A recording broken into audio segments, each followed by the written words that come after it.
Bonsoir, bienvenue dans Storia Nostra pour une nouvelle semaine en compagnie de Philippe Perfettini. Bonsoir. Bonsoir Lisa. Alors, on continue évidemment à évoquer le consulat. On va parler de cette installation officielle, donc à l'année 1800. Évidemment, l'ancienne équipe, si on peut dire, a été vidée. Absolument, absolument. En fait, ça commence dès le mois de décembre 1799, puisque le coup d'État s'est passé au mois de novembre, donc un petit peu d'agitation, un peu plus musclé que prévu. Donc, il faut remettre un peu d'ordre dans tout ça. Et ça va commencer au mois de décembre, avant Noël de l'année 99. Il va se passer plein de choses. Et la première des choses, nouveau pouvoir pris par le coup d'État, il faut asseoir ça avec une nouvelle constitution. Donc ce sera le projet de constitution de l'an 8. Et qu'est-ce que c'est que cette chose nouvelle, puisqu'on était resté à la constitution de l'an 3 ? Qu'est-ce qu'il va y avoir dans cette nouvelle constitution française? On peut dire qu'elle est plus aboutie, concrètement. Elle est complètement plus aboutie. Elle assure une plus grande stabilité à la France, sauf que la France, elle va se personnifier, s'incarner dans la personne de Bonaparte, puisqu'il y aura cette question à ce moment-là. Quelle est cette nouvelle constitution? Qu'est-ce qu'il y a dedans? Il y a Bonaparte. Qui est le consul le premier consul. Alors, comment ça va se découper? Il y a une partie dédiée au pouvoir exécutif, qui sont les 3 consuls avec le premier consul à leur tête. Un pouvoir législatif qui est devenu restreint. Restreint et atomisé. Atomisé, on va aller jusqu'à atomiser. Atomisé en 4, avec un Conseil d'État qui va rédiger les lois. Le Sénat qui va veiller à la conformité avec cette nouvelle constitution, un tribunal qui va discuter les lois, et enfin un corps législatif qui va les voter. Donc ça fait beaucoup de choses, sachant que les consuls ont un petit peu beaucoup la main là-dessus. Alors ces consuls, ce seront Bonaparte, Cambacérès et Lebrun. On oublie ceux qui avaient avant. Seul Bonaparte reste. Les autres vont avoir des placards très, très dorés. Très bien, très joli pantoufle. Et on va démarrer là-dessus. Et on va arriver tout doucement à... Pourquoi ces consuls? Qui sont en fait ces personnes, Cambacérès et Lebrun? Qu'est-ce qu'ils représentent? J'imagine qu'ils servent de faire valoir à Bonaparte. Ils servent de faire valoir, oui et non. Oui et non, parce que, surtout Cambacérès, ce sont des personnages un peu effacés en public. Ce ne sont pas des monstres de charisme ni d'énergie, mais Cambacérès, c'est une espèce de génie juridique, et on va aboutir tout doucement. Là, on est fin 99, mais tout ça va aboutir aux grandes œuvres du consulat, qui est le Code civil et les grandes institutions françaises, parce que maintenant, en fait, ils vont travailler là-dessus très très tôt. Et ça, on va parler justement de tout cet héritage, en fait, toujours existant. Et quel héritage? C'est un peu dramatique que ça existe encore, mais bon, c'est le cas, donc profitons-en. Et la fin de l'année 1800, donc elle est marquée par la mise en place de cette nouvelle constitution, qui va permettre quoi? Bon, l'établissement des consuls, ça on a compris, mais c'est pour jeter des fondations solides à cette nouvelle société française, pour mettre un terme à la Révolution. D'ailleurs, c'est ce que dit Napoléon. On élimine aussi donc les royalistes, les jacobins. C'est cette opposition qui était encore existante à l'époque du Directoire. Elle va encore exister, parce que en plus des consuls, il y a des ministres qui sont nommés par les consuls, par Bonaparte. Et parmi ces ministres, il y a, pour les plus fameux, il y a son frère Lucien, qui est ministre de l'Intérieur et des Beaux-Arts. C'est un beau mélange. Il y a c'est étonnant, voilà. Joseph Fouché, qui est ministre de la Police. Fouché, on en parlera un petit peu plus tard. Puis il y a le troisième larron, c'est Talleyrand, qui est ministre des Relations extérieures. Et ces gens, et Lucien en particulier pour tout ce qui concerne la politique intérieure, vont travailler pour que, texto Lucien, la France ne connaisse plus la logique de parti. Donc il n'y a pas de majorité, il n'y a pas d'opposition. Il y a un. La France est une. et une en la personne du premier consul. Ça commence à devenir compliqué, là. Ça commence à devenir compliqué parce qu'on va glisser tout doucement et forcément vers l'autoritarisme. Mais avant l'autoritarisme, il y a la volonté affichée de faire un État puissant, stable et centralisé. Et ça, on en parlera demain. Merci Déjà, beaucoup. à demain alors. Merci beaucoup Philippe Perfettini. Merci à à demain, vous. au revoir. Bonsoir, bienvenue dans Story en Australie pour cette seconde émission de la semaine en compagnie de Philippe Perfettini. Bonsoir. Bonsoir Lisa. Alors, on va parler évidemment du consulat. On continue à évoquer les grands fondements du consulat. Alors, là, on peut le dire, une des priorités était de rétablir la paix aussi bien intérieure qu'extérieure. Hein. Oui. Intérieure, puisqu'il y a, on le sait, encore des poches royalistes, notamment du côté de la Vendée, puis des poches aussi jacobines, et puis il y a encore ce climat de guerre à l'extérieur de la France. Absolument. Et l'année 1800 commence pour parachever l'œuvre de la nouvelle constitution, puisque il va y avoir un plébiscite début 1800 pour consulter le peuple. Ça va être un carton plein pour Bonaparte et les siens, puisque ce sera 3 millions de oui pour 1562 non. Le plébiscite, ça s'appelle un plébiscite d'ailleurs, c'est Oui, comme ça. Un À tel point que des mauvaises langues, bien sûr, ont accusé Lucien, qui était ministre de l'Intérieur, donc d'avoir truqué les élections, puisqu'il a fait voter des soldats qui n'étaient pas présents sur le sol français, des procurations, ça s'appelle. D'accord. Voilà, donc ils ont fait voter. Ils ont estimé à l'époque ça comptait à peu près 500 000 voix, quelque chose comme ça. Et donc ça fait quand même beaucoup. Mais bon, pas assez pour changer le résultat des élections de toute manière. Et donc le principe de la constitution de l'an 8 est validé par le peuple. Donc là, le coup d'État pour lequel le peuple a été à peu près informé, bon, pas de la manière exacte dont ça s'est passé, mais bon, on a évité le soulèvement populaire derrière. Maintenant, le peuple approuve, donc on risque plus rien. On fait ce qu'on veut, on avance. Malheureusement, le beau plan prévu par Napoléon va prendre un petit peu de retard parce qu'il faut repartir à la guerre. On est tout début donc de l'année 1800 et ça continue de gronder aux frontières et en particulier en Italie. Il apprend que son ami Masséna est coincé par les Autrichiens qui ont un nouveau chef qui s'appelle le général Mélas. Mais oui, Mélas. Ça ne s'invente pas. Ça s'invente pas du tout. Et il a réussi à coincer, parce qu'il est arrivé en très grand nombre avec son armée, à coincer Masséna et son armée d'Italie à Gênes. Et là c'est problématique. Donc Bonaparte n'a qu'un seul choix, c'est de monter une armée.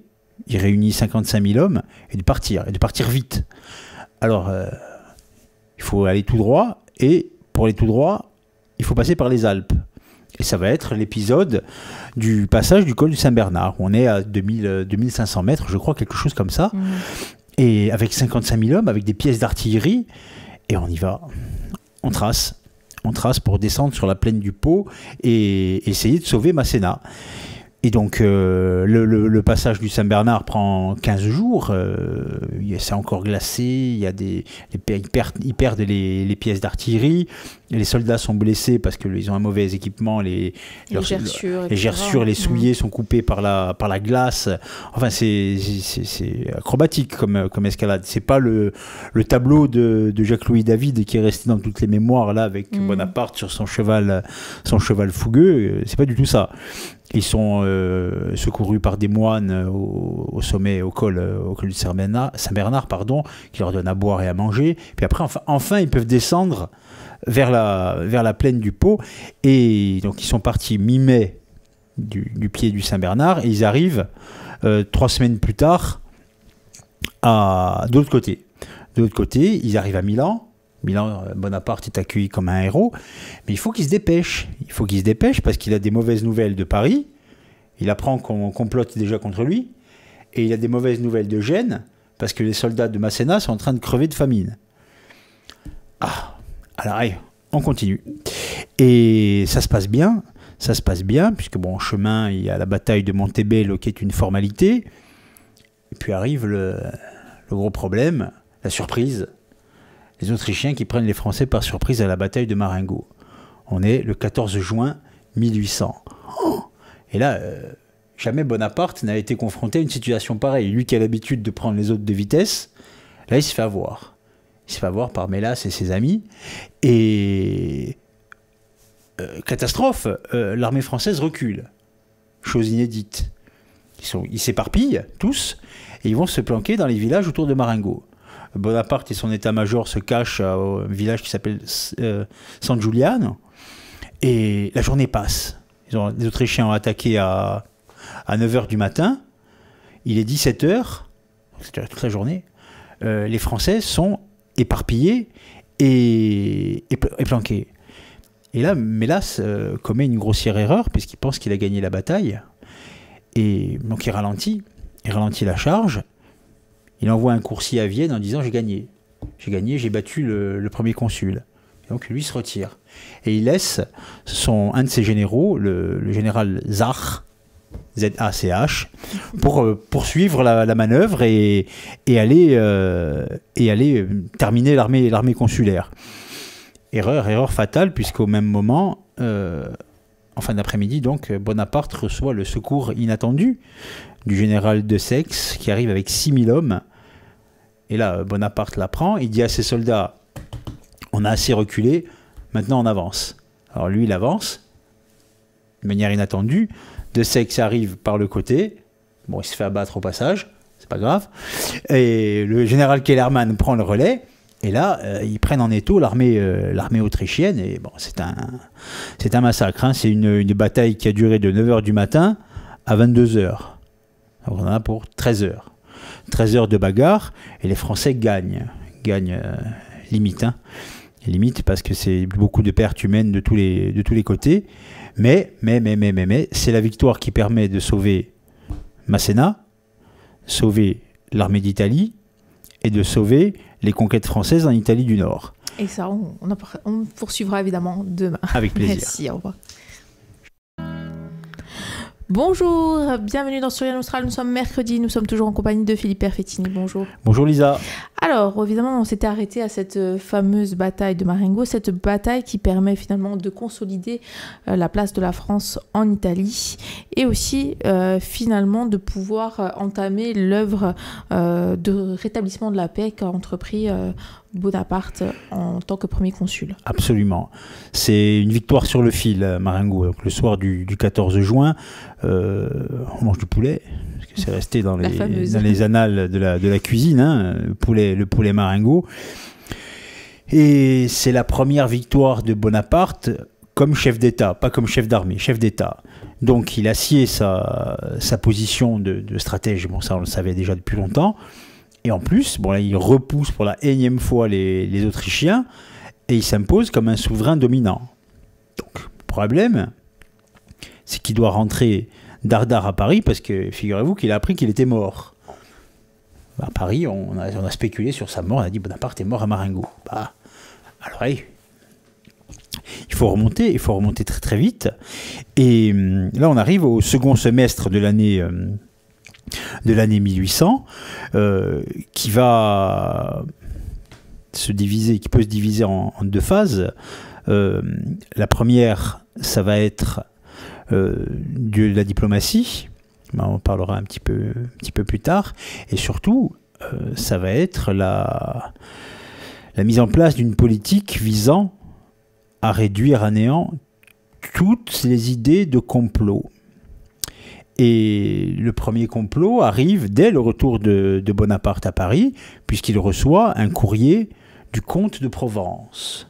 Donc, frère de Louis XVI. Voilà, le futur Louis XVIII, qui répondra au doux sobriquet de Louis XVIII le Gros. Et notre ami le comte de Provence écrit à Bonaparte, nous souhaiterions reprendre la tête de la France, le pays des rois, etc. etc. Nous vous octroyons la place enviable de connétable. Donc voilà, c'est rien que la lettre, c'est un retour, un retour au Moyen-Âge. Et Bonaparte répond sèchement, vous ne devriez pas envisager votre retour en France. Point. Terminé. Terminé. Comte de Provence, on en parlera plus tard. Et donc il faut mettre un terme à tous ces foyers de rébellion. Hein. Il y a la Vendée qui se soulève sans cesse, avec à sa tête Georges Cadoudal. Et puis il y a des complots dans Paris. Des conspirations dans Paris. Lui-même, d'ailleurs, va être victime d'une tentative d'assassinat. Rien qu'à la fin de l'année 1800, pardon, 1800, il y a 3 complots qui sont mis en place. Et là, c'est l'entrée en lice de Fouché, qui va donner la plénitude de son talent. Fouché, qui c'est, avant d'être ministre de la police? Fouché, il est né à Nantes dans le milieu du XVIIIe siècle, il est prof de maths. Il aime bien les calculs. Et on l'appelle l'homme au sourire inquiétant. C'est tout un programme. Et après, il est élu député à la Convention. Il est très proche de Robespierre. Et Robespierre le charge de réprimer l'insurrection à Lyon en 1793. Fouché est méchant. Il est génétiquement méchant. Déjà, si Robespierre voilà. lui a donné cette place-là. Voilà. Il lui a donné la place, mais il va la lui retirer. Tellement Fouché va aller loin dans l'autoritarisme à Lyon. Robespierre, bon, c'est ce qu'il a fait. Donc il retire ses fonctions à Fouché. Fouché le prend mal. Donc il se retourne contre Robespierre. En pleine période de terreur, il faut y aller. Hein. Et bon, après, les années passent et Fouché va rentrer dans les services de renseignement et il va être nommé ministre de la police. Et là, il va hériter d'un autre, Sorbriquet, qui est la pieuvre, puisqu'il réforme toute la police, donc toute la sécurité intérieure du territoire. Et donc, c'est les réseaux d'inspecteurs, les réseaux d'indics rémunérés. Génial. Et là où il va aller encore plus loin, c'est dans la censure. Et surtout, bien avant le FBI et John Edgar Hoover, il crée des systèmes de fiches. Il sait tout sur tout le monde. C'est extraordinaire. Il sait tout sur tout le monde et ça lui permet de déjouer 2 complots contre Bonaparte.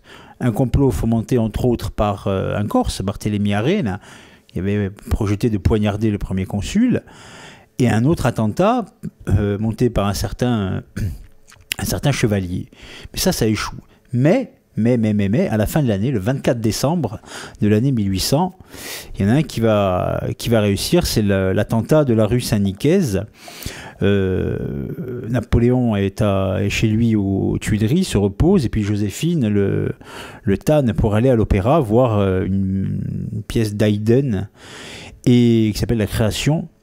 Alors bon, Bonaparte cède à Joséphine comme d'habitude, et puis ils prennent les calèches pour aller à l'opéra, et sur le chemin, une bombe explose. Bonaparte et ses proches ne sont pas blessés, toutefois, il y a quand même 2 morts et 7 blessés dans cet attentat. Joyeux Noël Napoléon.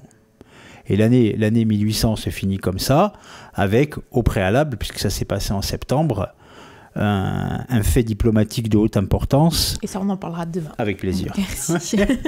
Au revoir. Au revoir. Bonsoir, bienvenue dans Storia Nostral pour cette avant-dernière émission de la semaine en compagnie de Philippe Perfettini. Bonsoir. Bonsoir Lisa. Nous étions arrêtés hier, cet attentat évidemment contre Bonaparte, mais nous avions oublié un fait majeur qui se déroule en septembre de la même année, c'est-à-dire en septembre 1800. Oui.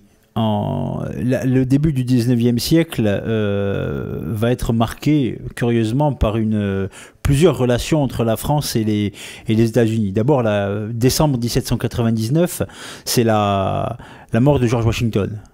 Chateaubriand écrit brillamment, évidemment, que l'homme du 18e siècle meurt et celui du 19e arrive au pouvoir. Donc une transition, une espèce de filiation spirituelle entre Washington et Bonaparte, à tel point que Bonaparte va dire que la France a besoin d'un George Washington couronné. On est en 99.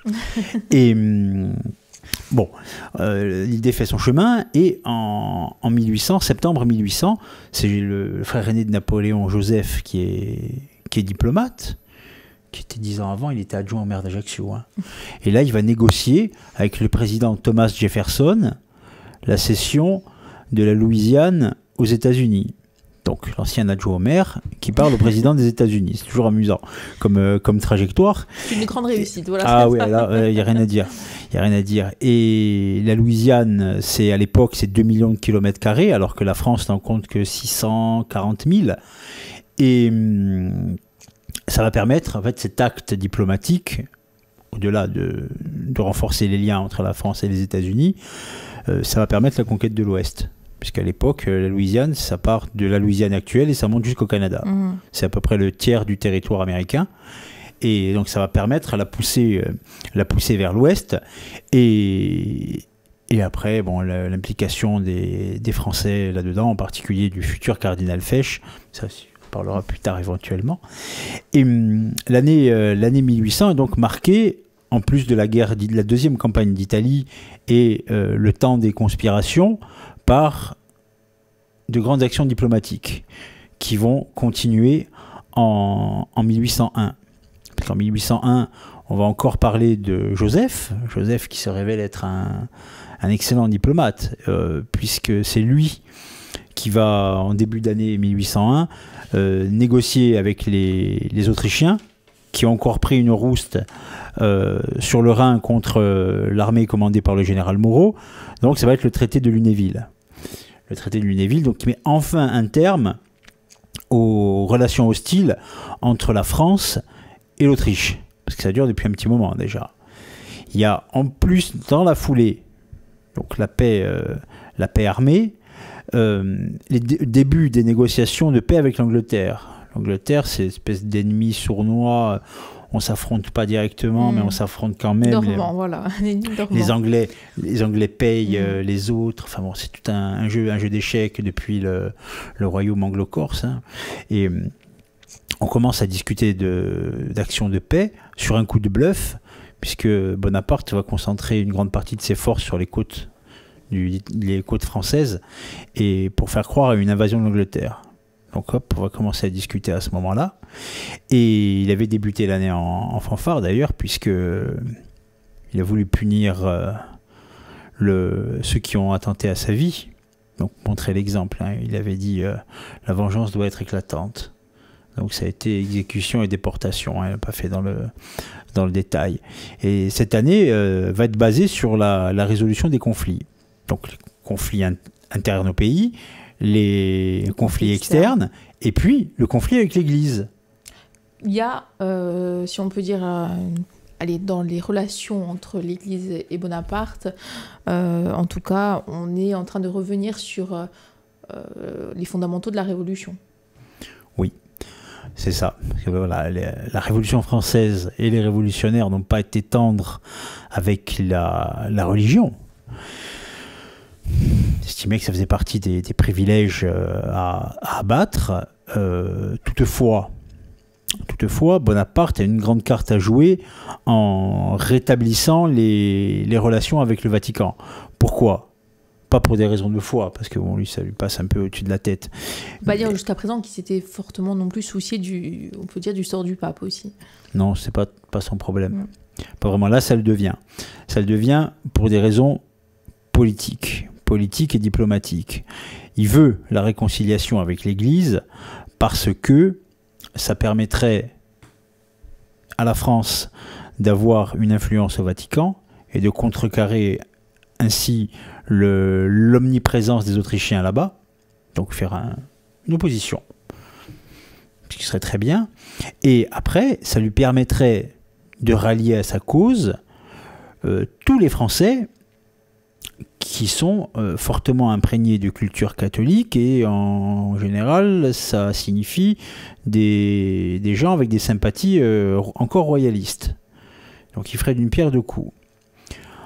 En échange, le pape demande quelques futilités, comme le renoncement au divorce, des choses comme ça, mais surtout il demande que le catholicisme soit reconnu comme religion d'État. Là c'est un non catégorique de Bonaparte. Il ne va pas créer, il a anéanti l'opposition politique. Il ne va pas créer un contre-pouvoir en donnant trop d'importance aux gens de religion. Donc c'est non. C'est non et non et non pendant des mois, on n'avance pas à tel point que Bonaparte perd son sang-froid et il dit que Rome refuse le dialogue et veut la rupture. Eh bien, Rome versera des larmes de sang. Et on verra la suite demain. Et bien sûr, avec plaisir. À demain, merci. Au revoir. Au revoir. Bonsoir, nous sommes vendredi, nous sommes sur Alta Frequenza. Je vous rappelle évidemment que l'ensemble des émissions de Soria Nostra est disponible sur le www.alta-frequenza.com en vidéo et en podcast. Et je suis toujours en compagnie de Philippe Perfettini. Bonsoir. Bonsoir Lisa. Nous parlions hier évidemment des relations entre l'Église, le clergé et Bonaparte, en tout cas en l'occurrence entre Rome et Bonaparte. Des relations qui sont loin d'être évidentes au départ. C'est très tendu. C'est très tendu. Là encore, il y a un conflit générationnel entre un pape vieillissant et un souverain tout-puissant qui a à peine 30 ans. Et donc, c'est le bras de fer. C'est le bras de fer que compte bien remporter Bonaparte. Mais il perd son sang-froid et il menace le pape d'une action armée. Le pape sait très bien qu'il n'est pas de taille. Militairement, il n'est pas de taille. Et donc, il revient un petit peu sur ses positions et il envoie son éminence grise, le cardinal Consalvi, négocier avec Bonaparte à Paris, avec Lucien Bonaparte, qui est ministre des cultes aussi, et celui qui sera plus tard le cardinal Fesch. Donc, il y a toute cette famille autour de la table et on arrive enfin au mois de juillet 1801 à un accord. Il était temps. L'accord, donc bon, effectivement, donc c'est la réconciliation de la France révolutionnaire avec l'Église catholique. Retour du clergé exilé aussi, bien évidemment. Voilà. On rétablit ce qui fait qu'on appelle la France la fille aînée de l'Église. Donc, on tient un compromis savamment étudié pour faire plaisir au pape, s'attirer la sympathie de la frange catholique française, sans toutefois donner un pouvoir trop important, puisque Bonaparte se réserve le droit de nommer les évêques. C'est intéressant, oui. C'est intéressant hein, comme principe. Mais il accepte qu'on dise que le catholicisme est redevenu la religion d'une partie des Français, pas de la France, d'une partie des Français. Nuance. Donc, allez, bon gré mal gré, on arrive à quelque chose, une union de façade. Et l'année 1801, c'est le début de l'état de grâce et c'est la paix. La paix revient en France. Donc voilà, on a vu la résolution en partie des conflits armés, l'éradication de l'opposition politique à l'intérieur du territoire, et maintenant la réconciliation avec l'Église. Bon, c'est très bien. On est en train de mettre fin à des guerres et des systèmes de corruption qui polluent la France depuis 1792. Donc il a fallu presque 10 ans de chaos et l'arrivée de la météorite Bonaparte, un fanatique de l'ordre, un petit peu brutal, mais bon, apparemment c'est l'homme qu'il fallait quand il le fallait, pour poser les bases d'une France nouvelle. Alors les journées sont longues pour notre ami Bonaparte, hein. Les journées du consul sont longues et difficiles, puisque qu'est-ce qu'il fait? Il se couche à minuit, il se lève à 3 heures pour prendre son bain et soigner sa gale qui traîne depuis Toulon, boire son chocolat et faire ses plans. Il se recouche à 5 heures, il se lève à 7 heures, il prend son petit déjeuner, apparemment, ce truc bizarre, café avec du poulet et du vin, parfois, semble-t-il. Hein. Assez énergétique. Elle. Voilà. Et en se faisant lire la presse et les comptes rendus de police. Et après, c'est des rendez-vous toute la journée. Toutefois, l'année 1801, c'est aussi l'aménagement du temps libre et de la culture. C'est rigolo, parce que il va s'aménager quelques petits moments avec Joséphine au château de Malmaison, et ça donnait de la vie mondaine, promenade dans le parc Fleurs, la roseraie de Joséphine à Malmaison, ils reçoivent des gens, ils s'amusent, ils vivent un petit peu. Et puis il y a une chose très intéressante qui se passe au niveau de la culture, parce que ça on l'oublie beaucoup, hein. C'est l'action réformatrice sur la France de Bonaparte et des siens. Mais 1801, donc entre-temps, Lucien a quitté son poste de ministre de l'Intérieur, est remplacé par Chaptal, celui de la chaptalisation. Et c'est la création, 1801, des musées des beaux-arts de province. La guerre a fait que les pays alentours ont été pillés, le Louvre déborde, donc il faut bien ranger quelque part, et c'est la création de 15 musées des beaux-arts en province. Vous avez Marseille, vous avez Lille, vous avez Strasbourg, je ne sais plus, j'ai oublié, il y en a tellement. Et c'est la seule action décentralisatrice de Bonaparte. C'est rigolo, ça commence par lui qui veut un État centralisé à Paris en sa personne. Là, pour ce qui est des Beaux-Arts, hop, il s'éparpille sur tout le territoire. Et l'année 1801 finit comme ça, et elle est un préambule à 1802 qui va être l'état de grâce pour lui. Et ça, on en parlera lundi. D'accord. Merci beaucoup. Merci à vous. Au revoir.